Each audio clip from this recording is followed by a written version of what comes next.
Hello everyone. Well, do a live blog. This is my live blog for all Scotland fans out there. If you're a Scotland fan and you're waiting our Euro 21s, we start tomorrow. Looking forward to that. Just like to start by saying that I'm really glad that Christian Eriksen turned out fine. I was watching the game last night. It wasn't nice to watch at all. Really unpleasant, really. Didn't look good for a bit, but thankfully he's fine, which is great.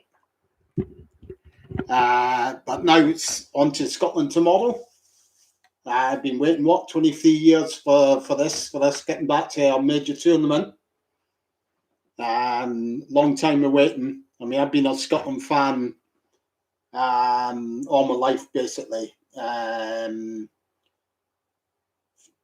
really remember the 1974 tournament. I was about 5 then, so I couldn't really remember it too well at all. 78 tournament, I remember watching all the games on a wee portable Alba television that we had. That was really the thing to remember that from that is Ali McLeod with his hand in his head and all of that, and it was all going tits up. Remember the 82 tournament as well, the frustration of the 2-2 draw against Russia. 86, I remember that as well, waiting for the 11 o'clock game against Denmark. The later stuff as well, 1990, really frustrating Costa Rica result. 96, 92 was a good tournament. You see, I remember we done well there. 1996, obviously Euros. I was at the Switzerland game then. I remember being on the at the boat end. I think it was at Villa Park. It was absolutely smashed. Overriding thing I remember from that is McCoist's goal. He scored at that end there, picked up the ball. I was in that end with my big brother, and I'd been drinking like Cokes, but was adding vodka into it. So I'd been drinking vodkas and Cokes. McCoist's goal went in the corner of the net, obviously. I was so pissed. I thought it was like, it was wide. And I just wondered why the hell everyone else around me was jumping up and down. So that's an overriding memory from that tournament. 1998 was a big disappointment, especially the 3-0 loss against Morocco. And that was our last game until tomorrow, which should be hopefully a lot better. Should be really good, really looking forward to it. With me being a Scotland fan and all that, it's been sort of throughout my life. Like I lived, born in Edinburgh, then come around like 1980, we moved down to England. So I was only like 10 or 11 at the time. Lived in England for about 20 odd years till 2003, then moved back up to Edinburgh, Scotland again. Yeah, that's good, Graham. I'm a member of the SSC, but it was hard getting there. Obviously, I didn't have enough points on my. I work on the sleeper. The sleeper's been cancelled. Obviously, I know that. That's leaving a lot of the Scotland fans up the in shit creek, basically. But because there's a strike on. But. So it's hard for me to go to all of the away games, obviously, what we've worked. I go to all the home games that I can, always try and get loo days or swap shifts so that I go to all the home games and all of that. So I don't really get to many away games at all. The only away games I've been to, that Switzerland game, but it wasn't really an away game for me because that was at Villa Park and I lived in Coventry when I lived in England. So it was only like about a 20-mile journey up the road.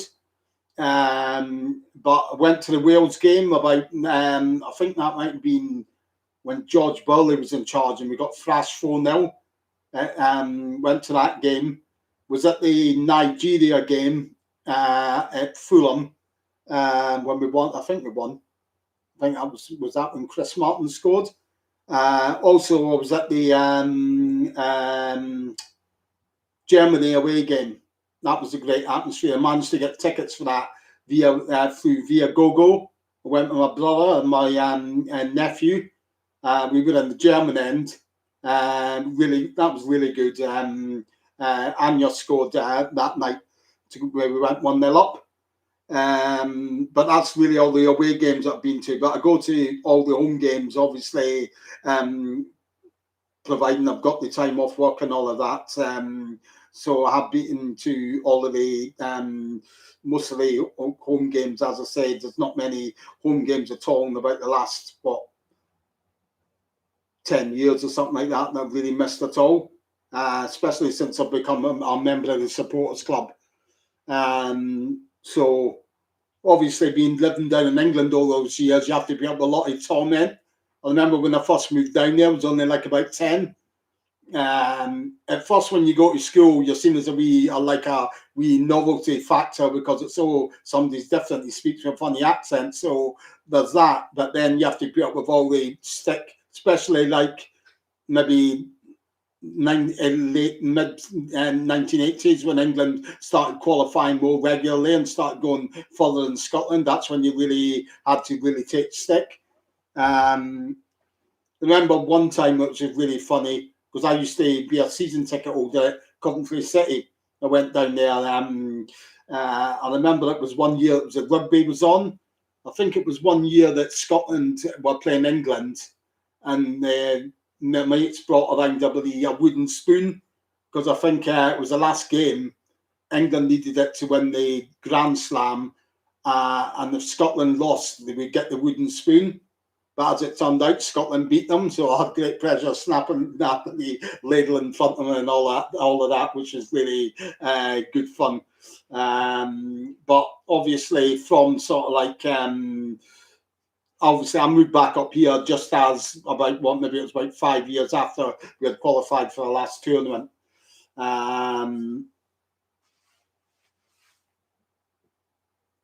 Yeah, you have to put up with a bit of banter and a lot of stick, basically. Some of it's all in good fun, but some of it can be really sort of like nasty, if you know what I mean.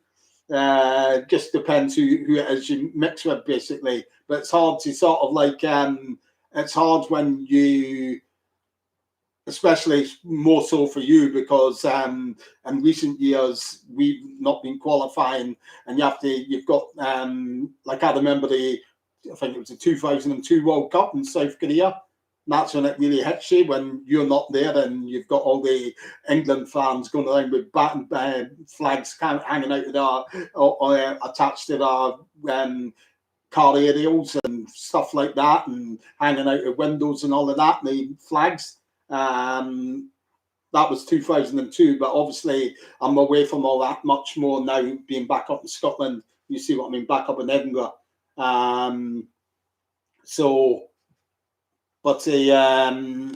Like on to tomorrow anyway. It's a real tough one to call. I'm really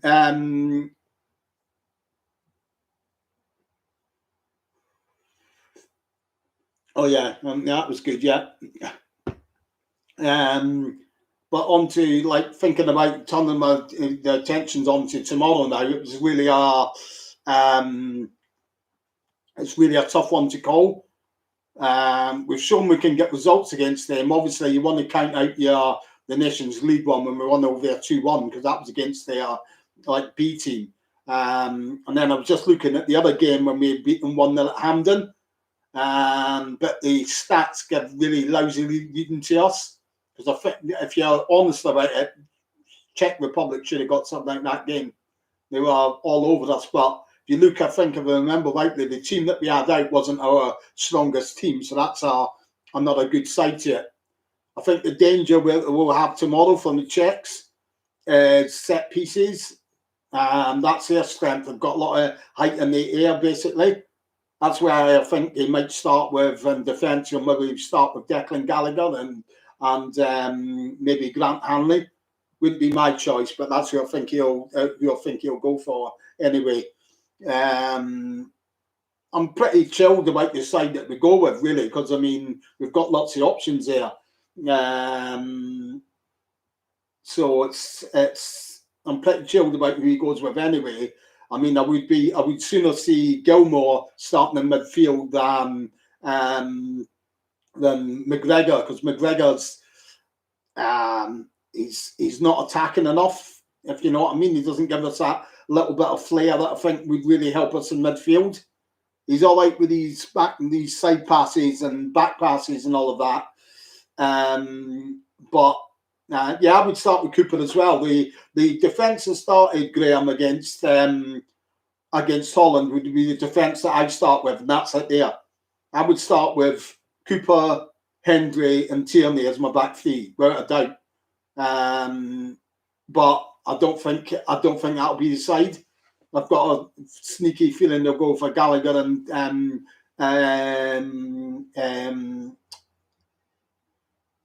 Grant Hanley, because he just likes they bring a little bit more of a physical presence. Although Cooper's have got a physical presence as well. That's the side that I'd like to see him go with there, which you mentioned. But whether he will or not, I don't think so. You know what I mean? I've just got a feeling it'll be Gallagher, Hanley,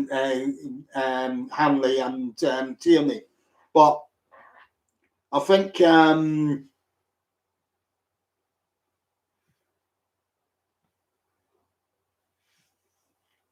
Yeah, I would like to see Cooper play, but the thing is with Cooper as well, he's not got the experience, although he has it in playing for Leeds in the Premier League and all of that. So it's 50-50 with the side that he could really go with, really. I mean, I could understand it if he does go for Hanley and Gallagher, but I would prefer, as you said there, Graham, Cooper and Hendry and Tierney would be my three back across as the central defenders. I've played O'Donnell. I know a lot of people, Scotland fans, want Patterson in, but for me, O'Donnell's got more experience. He doesn't. Although fans will say that he's always letting us down, I don't see that at all. I think he's a pretty good, solid player. And people tend to negate away from saying, "Oh, he's not attacking enough." But I think he's given us about 2 or 3 crucial assists and big goals for us. Like in the game against Israel, I think it was in the playoff. I think it was his cross for Dykes. And there's been a couple of other assists I know that he's done, because I was just checking up on it the other day there. So don't rule out what O'Donnell gives us going forward. A lot of people have seen Patterson playing against Luxembourg the other day and saying, "Oh, go on, get him," and he's great just because he looked good going forward, a bit of pace and all of that. But he got exposed a few times against Luxembourg. And this is the Czech Republic, not Luxembourg he's playing. So I would sooner go for O'Donnell. If he goes for Patterson, I won't be distraught, but I'll be very nervous and worried, I tell you, if he does, because I think Patterson's a bit too green. It's too early for him. He's only had 1 cap, you know what I mean? And so to throw him into this game, which is our biggest game for 20-odd years, I would say it's just a needless risk to take, if you see what I mean. But obviously, the rest of the side, I'd say, like obviously Robertson will start as the left wing back. I would start O'Donnell as a right wing back. Across the middle, I would play McTominay, McGinn, and Gilmore. But I think Clark will go for McTominay, McGregor, and McGinn. The strikers is a little bit more difficult to call. I'm not too sure how we will go with that. I would sooner see him go with somebody like Dykes and Fraser. That was the combination that got us the goal against the Czechs at Hampden. I think Dykes laid it off to set Fraser through, I think, and about the first 5-10 minutes, if I remember rightly. So that's the partnership again that I would go with. I know a lot of people would prefer to see Adams starting there, but I don't really. I would prefer to have Adams on the bench if things are not going too well, and then you can call him on then. If you see what I mean, that's the way that I would see it going. To me, Dykes and Adams are similar-ish sorts of players and stature-wise. And so are like Christie and Fraser both got a similar type sort of like game. So I'd like to have sort of like a bigger player like Dykes with a smaller player and a quicker player like Fraser to feed off any knockdowns and all of that. That's the side that I go with, but whether they will or not, I'm not too sure. I mean, I just watched the England game today.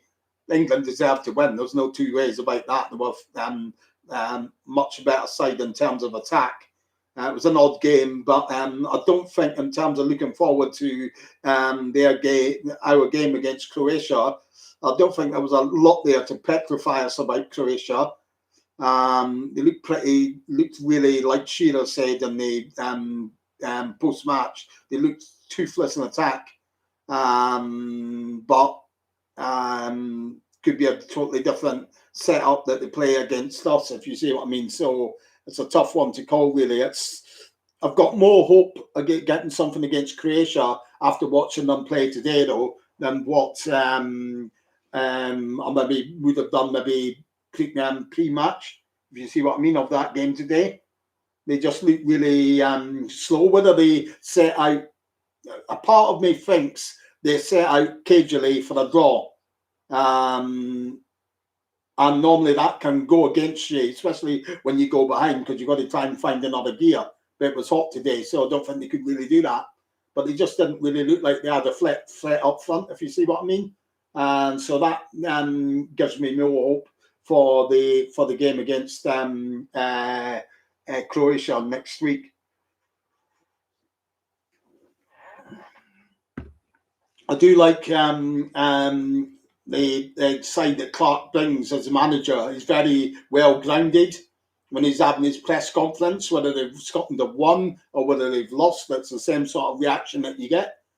You know what I mean? There's no sort of like overexcited. If they've won, he's still got his feet on the ground. Or if we've lost, he doesn't go over the top, if you see what I mean. So he's well sort of like grounded and sort of like must give a calming influence to the team, if you see what I mean.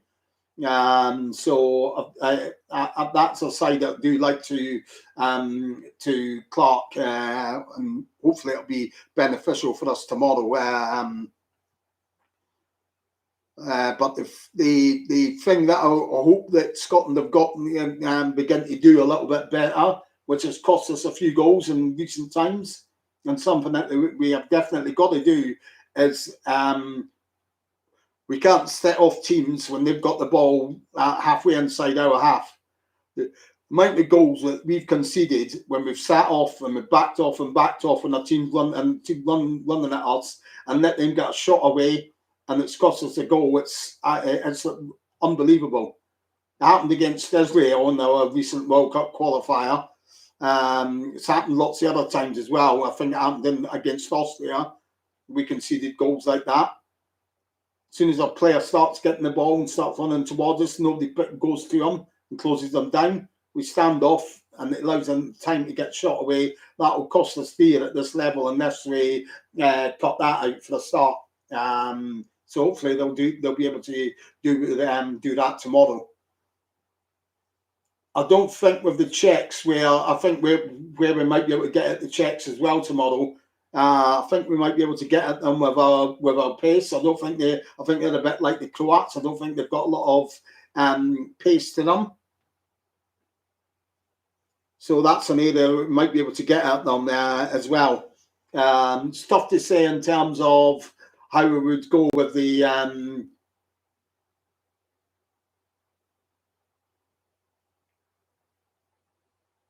Yeah, it could be. I mean, that's a possible as well. The good thing is he's got options now. I wouldn't really be bothered like with any of them.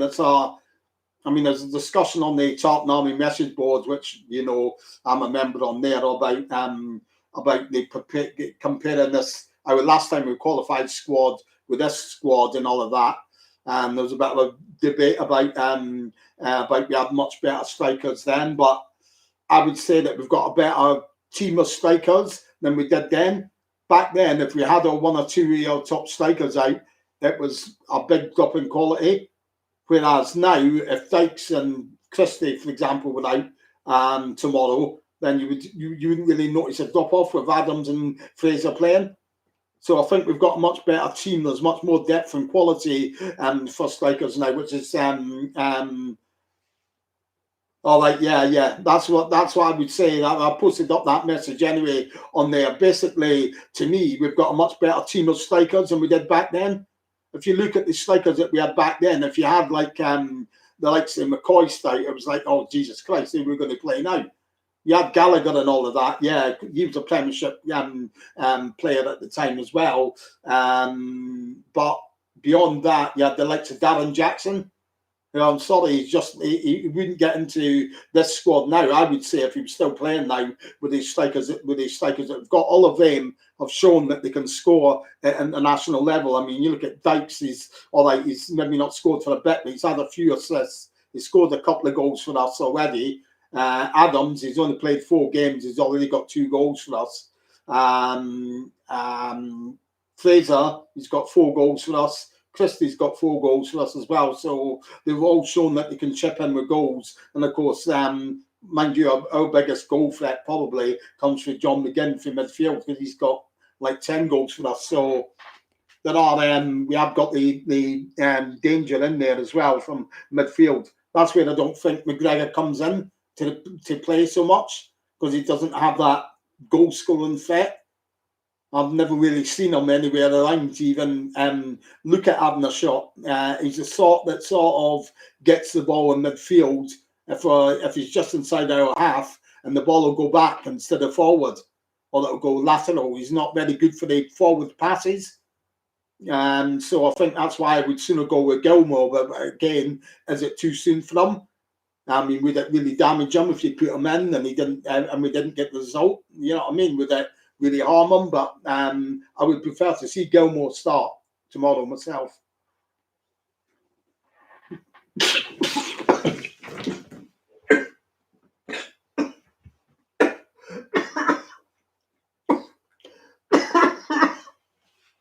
Oh God.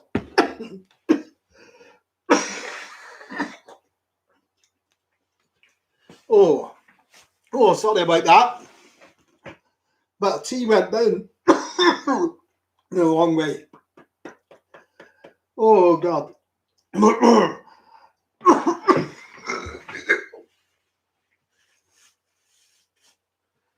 Oh God. But tea went down the wrong way. Right, what was I saying? Sorry about that. Yeah, McGregor. Now we've got to look to sort of like ways of improving our team, is what I see it as. He showed up on a defence a lot. We've now got to be looking for areas to improve, and McGregor's slot's one that comes to mind straight away. So I would certainly look at getting Gilmore into the side. I know people always say about, oh, they're not ready and all of that. But I don't really buy into that. I've said it before on other threads on the Top Army board and all of that, saying that Gilmore's, I mean, if you look at Wales have played lots and lots of players. They integrate them into the side. Some of them have played even less games than Gilmore has for lesser sides, and they still put them into the national team, and they do really well. So I don't see why that shouldn't really be an issue. It should be the same for us, where we can integrate them into the side. It's just that it's such a big match for them as well. It's such a really big game. So it's a tough one, but I would sooner see Gilmore start. But whether he will or not, I'm not too sure. Result that would take, obviously, I think I've said this on one of the posts I put up earlier. Obviously, a win would be great. A win would sort of like have you sort of like almost thinking that you had one foot in the next round. A win against the Czechs. A draw.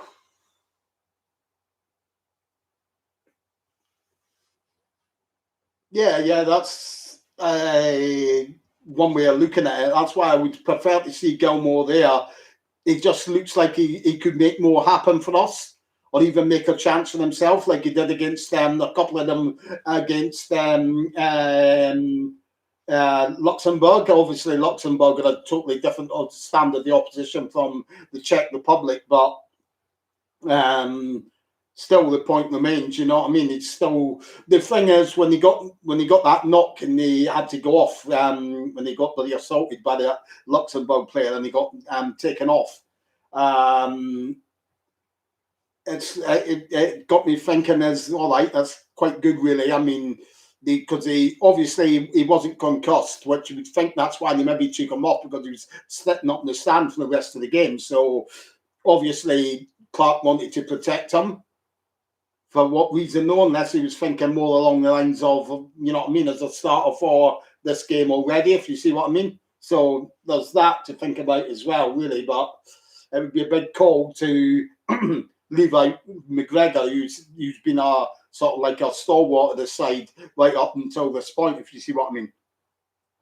But going back to, as I said, about the results, about obviously a win would be really good, whatever sort of win.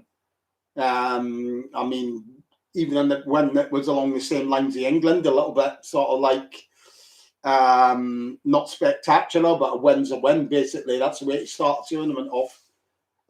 You would feel that you're sort of like almost with one foot in the and it would give the players a big boost as well. A draw, we still wouldn't be out of it. We'd still be in there with a really good shout, if you see what I mean. It would leave us sort of like searching for where a win's going to come from, because you would think that your 3 points, you might be pushing it a bit to get through on 3 points, even as a third best team, if you know what I mean. The England game, when it comes down to it, that's one of those that'll take care of itself, basically. I mean, England are a hard team to call, really, just now. There's no doubt in the quality of the players they've got and all of that. But they haven't been putting a lot of teams to the sword at the moment. Today against Croatia, 1-0. I know Croatia are a good side, but I think Croatia are on the down now, if you see what I mean. They only beat Austria 1-0.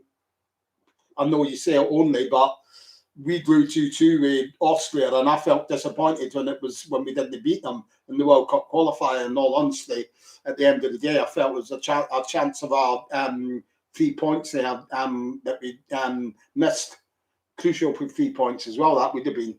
And who did England beat before that? It was somebody else 1-0, wasn't it?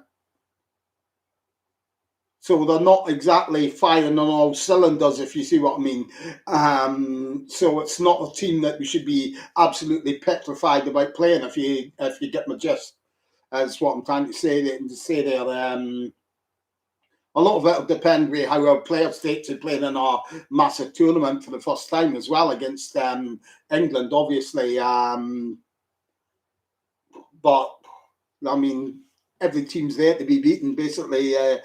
So best thing is just for them to go out there and enjoy it, and you never know what might happen against them, if you see what I mean. Now, the defence probably is a weak spot for England, but whether we can get forward enough and into enough tricky positions to exploit that, then we'll just have to wait and see, basically. But it's a difficult one to call with a Croatia game, because you don't know how the group will look by the time we get there. I mean, we might be, if we don't win tomorrow, we'll definitely be in a position where we'll need to win to give ourselves any sort of chance of going through, even as a third best team. That's why that game against the Czechs tomorrow is crucial. I mean, we can't really afford to lose. If we lose, it's already a hammer blow, basically.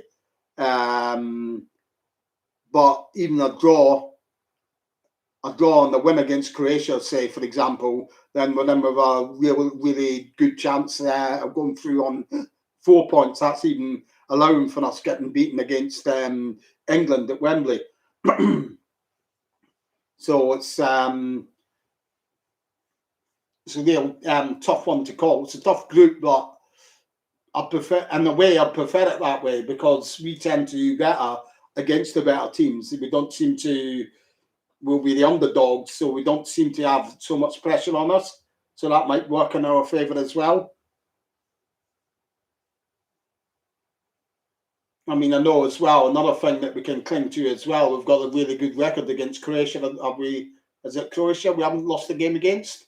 At Hampden, we certainly haven't lost a game against them. Obviously, what we need to do against Croatia as well is do what England done today, which is negate Modric, keep him quiet, close him down. And that's a big threat for Croatia. Really, he's really the heart of the team. He's what makes them tick. But we'll have to wait and see what the group stage is like by that stage, if you see what I mean. Obviously, it would probably be good for us that England, in a way, when you think about it, won today, because against us, they'll still probably definitely need to win to go through against us. So they'll definitely be searching for a win against us. Today, against England, they looked like they came and they would have been content to play out a 0-0 draw. There was no real urgency to their game. But that'll have to change if they're in the last game against us and they need a win to get through. They'll have to be much more up tempo, if you see what I mean. But I don't think that's their natural game, if you know what I mean. They like sitting back and hitting on the counter. It's a bit like our strength as well, really. So be interesting to see how that one pans out. But tomorrow, if everyone puts in a good shift in all of that, and we do as well as we have done in big games recently, like the game against Serbia in the playoff, I think it was really tough on us for it to go to penalties. I think we've done enough to win it in the 90 minutes, apart from that last minute equaliser, basically.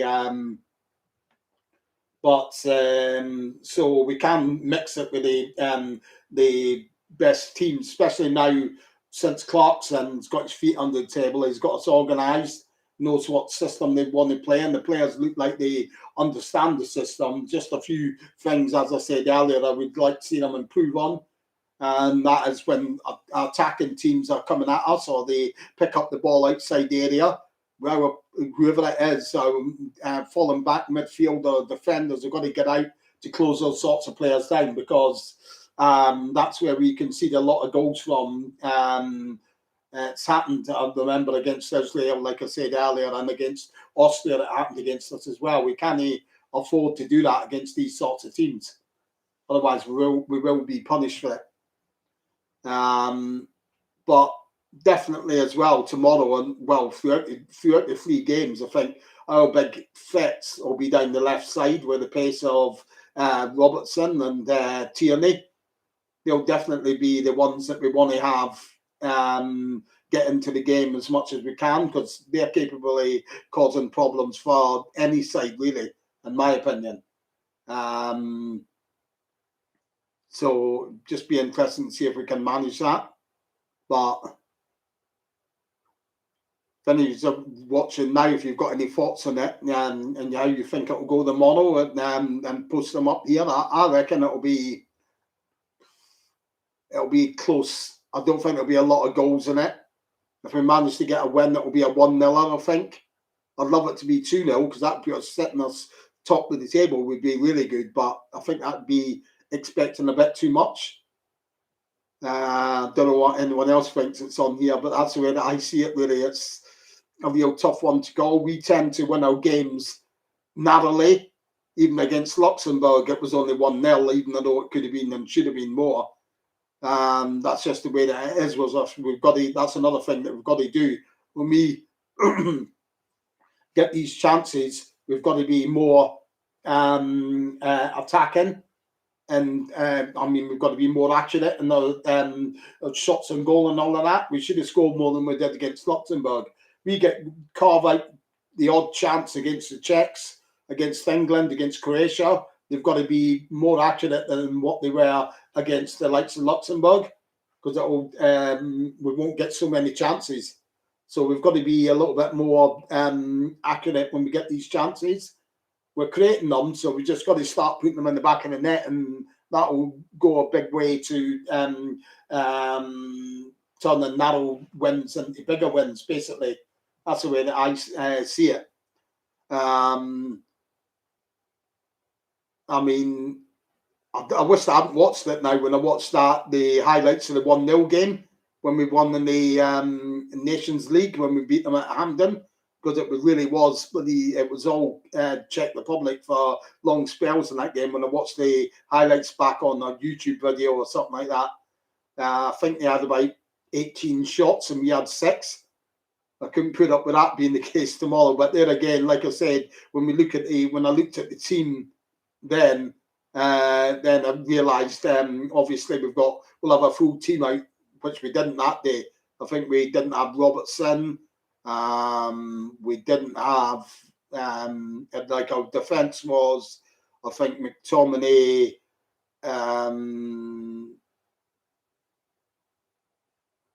Considine, and someone else. So it's our defence that probably won't even start against the Czechs tomorrow. So totally a different side that they will start with. So hopefully it won't be anything near as like hairy as that in terms of the amounts of chances that they dig out. I mean, obviously tomorrow as well, we've got to be careful because the Czechs, they'll be looking at this game as well and seeing and earmarking this as their 3 points banker, basically. There's no two ways about it. That's how they'll be looking at for their route through to the next round. So they won't be sitting back like the Croats were today. They'll be right up for it and going for our throats. So everyone's got to be turned on, and but hopefully we can do the business. Should be a nerve-wracking day, obviously. But the main thing is I'd sooner be sitting suffering in a nerve-wracking day than just watching a game like something that could have been Czech Republic against Serbia tomorrow. Probably wouldn't have been bothered watching it. We just went out, done my shopping or something like that, if you know what I mean. So sooner I be involved, to be part of it all, than just sitting there doing nothing, basically. It's better being here and filling out my wall chart.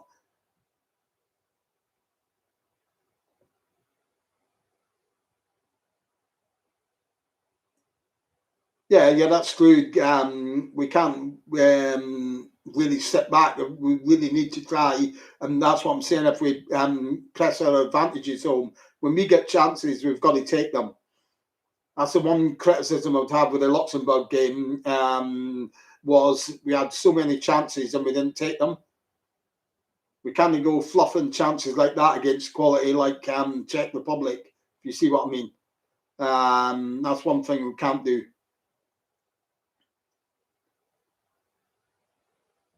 I mean, I'd like to be really optimistic and say, we won 2 or 3-0, because obviously it would settle the nerves and all of that down. But I can't see it. We don't really do big wins, if you see what I mean. See, Clark's got this formation working where it works for us and against us. It showed up our defence, but we don't score a lot of goals either under them. So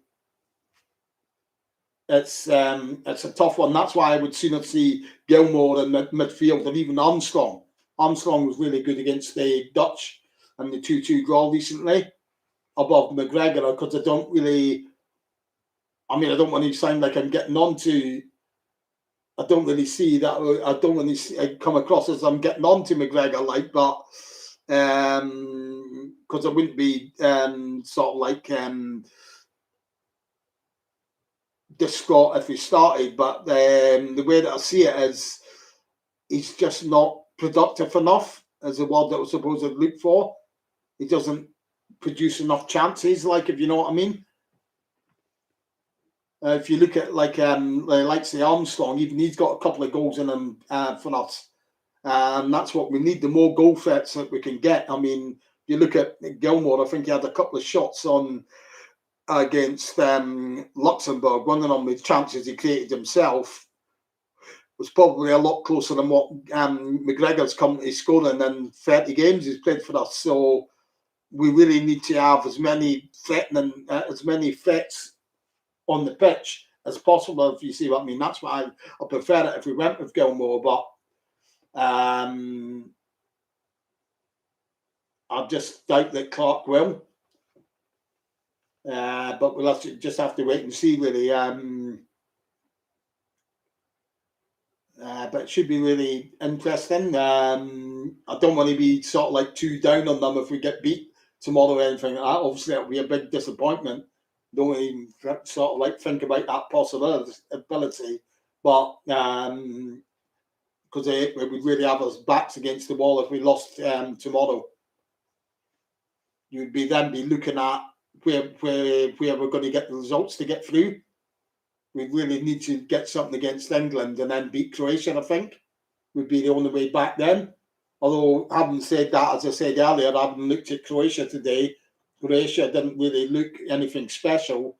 Looked really pretty toothless in attack. So, just have to wait and see, I suppose.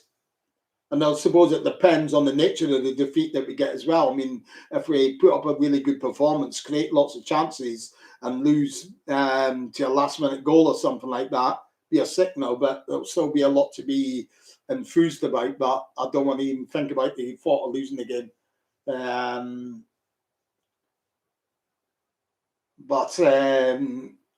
Whatever, anyway, we'll hope to be back on as well. We'll do another blog maybe tomorrow night after the game, probably around about the same time as this, maybe 7 o'clock. If I'm not too pissed by that time, if we won the game, that is. But if we have won, they'll probably be sitting here with a whiskey to celebrate, I think, tomorrow night, if that's the case. But that's what I'll probably do. I'll probably do another post-match sort of like blog, if anyone's interested in that.